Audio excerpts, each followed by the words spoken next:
Simmons, let's hear for her. We just got a few more left. I'm very excited to bring up your next guy. Please welcome to the stage, Jimmy Marx.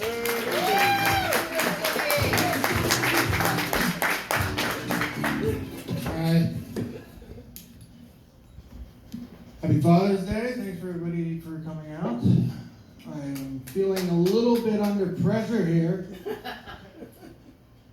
My parents, they drove like all the way out from like East Bumblefuck, PA or something. And my son, he's in the Navy, he's old enough. I started young. So he drove up 4 hours from Virginia to see me do kind of like my first time on stand-up. There's really no kind of pressure like the potential of bombing in front of your son and your dad on Father's Day.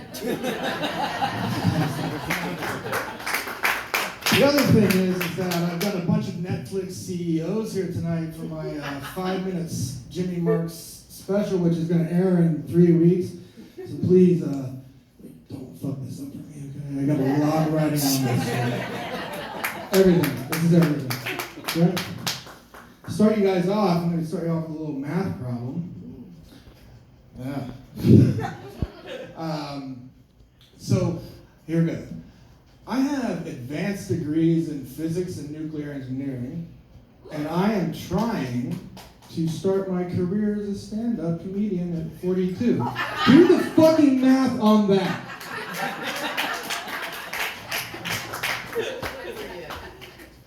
I've got a lot of mental problems, mental issues, but I do see a psychiatrist. I always notice that this guy, he's always talking a hell of a lot more in these sessions than I am. And I always want him to just be like, I just want to say, shut the fuck up, so I can just get out of there real quick, but he just drones on and on. And I realize, you don't want to tell your doctor to shut the fuck up. You never want to piss off your drug dealer. But I do feel that I am trying to get better. I recently quit drinking. Cue woo. Yeah, drinking in me, it's been like a real struggle for years. I've been an asshole. I just damage relationships, I just like act like a shitty person.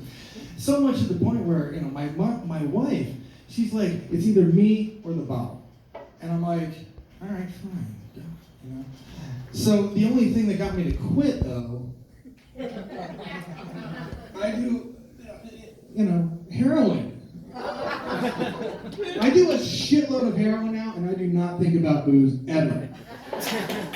And the thing is like, if you really sit down and think about it, there is no problem in this world that one gigantic syringe full of heroin is not going to solve. Except maybe the opioid epidemic, but that's it. Actually, no, I am just kidding. I never quit drinking. One thing when I do drugs, I do a lot of them, copious amounts of drugs. And what I like to do is I like to, just put my last words there on a post-it note. So I did put, I take these things with me wherever I go, post-it notes, just in case, I take too many drugs, I OD or something like that, and I die. I want my last words to be, something memorable. So I'll give you a quick example. See if I can get these post-its to work right.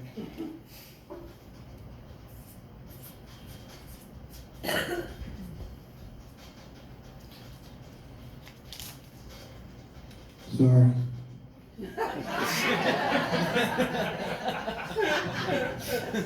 I also realized that with this joke, I just became a prop comic. So I'm really sorry. Anyway, moving on. I'll try anything once, People say, try it, you might like it. And I tried lima beans. Yeah, I hated them. You tried lasagna. I love that shit. So I tried fucking a dude in the ass the other day. Turns out he hated it, but I loved it. The good thing about this is that now we both know that we're straight. And yeah, I get it. Like, wait, you just said you fucked a dude in the ass and you liked it. Yeah, I fucked him in the ass to prove a point. I liked it as a side effect. Who cares? I was watching a religious documentary the other day. Actually, no, I'm going to skip that one because I'm running out of time. Some of you guys, might recognize me here. That's because back in the late 80s, early 90s, I was a little bit of I was a child star. And from about the ages of 6 to about 13 or 14, I was actually kind of famous, kind of popular among certain circles. That was pretty cool. The shitty part was that I only got to act in porn videos. I told my dad that joke, and he said, "You want to make it funnier? Tell him I was a director." Thank you, everybody. That's my time. Here comes Jimmy Marx.